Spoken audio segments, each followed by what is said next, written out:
அன்பான தேவனுடைய பிள்ளைகளே, இந்த புதிய காலை நேரத்தில் உங்களை அன்புடன் வரவேற்கின்றேன். இன்றைய காண வேத வசனம், கேளுங்கள் அப்பொழுது உங்கள் சந்தோஷம் நிறைவாயிருக்கும்படி பெற்றுக்கொள்வீர்கள். யோவான் 16ஆம் அதிகாரம் 24வது வசனம். இன்று நாம் கேட்கும் தேவனை பற்றி தியானிக்கப் போகின்றோம். நம்முடைய தேவன் கேட்கின்ற தேவன், பதிலளிக்கின்ற தேவன், நம்முடைய சந்தோஷத்தை நிறைவாக விரும்புகின்ற தேவன். இயேசு கிறிஸ்து சொல்லுகிறார், கேளுங்கள். இது ஒரு அழைப்பு, ஒரு கட்டளை அல்ல, ஒரு அன்பான அழைப்பு. நாம் பல நேரங்களில் கவலைப்படுகின்றோம், பிரச்சனைகளை சுமக்கின்றோம், ஆனால் கேட்க மறந்து விடுகின்றோம். இன்று தேவன் உங்களிடத்திலே சொல்லுகிறார், என்னிடத்தில் கேள், நான் தருகிறேன்.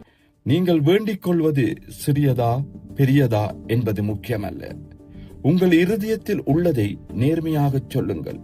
ஏனெனில் ஒரு தந்தை தன் பிள்ளைக்கு நல்லதை தர விரும்புவதைப் போல் நம்முடைய பரலோக தந்தை உங்களுக்கு நல்லதை தர தயாராக இருக்கின்றார்.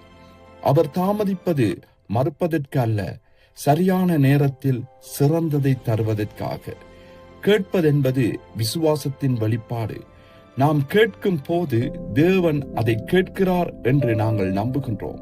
அந்த நம்பிக்கைதான் சந்தோஷத்தை உருவாக்குகின்றது. இன்று உங்கள் சந்தோஷம் குறைவாக இருக்கின்றதா? அப்படியானால் இன்று ஒரு புதிய முடிவை எடுங்கள். நான் தேவனிடத்தில் கேட்பேன் என்று.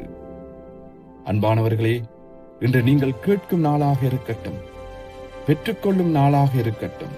சந்தோஷம் நிறைவாகும் நாளாக இன்றைய நாள் உங்களுக்கு அமையட்டும். நாம் இப்பொழுது ஜெபிப்போமா?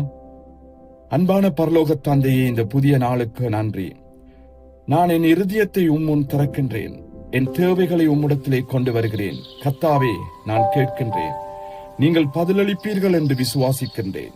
என் வாழ்க்கையிலே உங்கள் சித்தம் நிறைவேறட்டும். உங்கள் சந்தோஷம் நிறைவாயிருக்கட்டும். இயேசுவின் நாமத்தில் ஜெபிக்கிறேன். ஆமென்.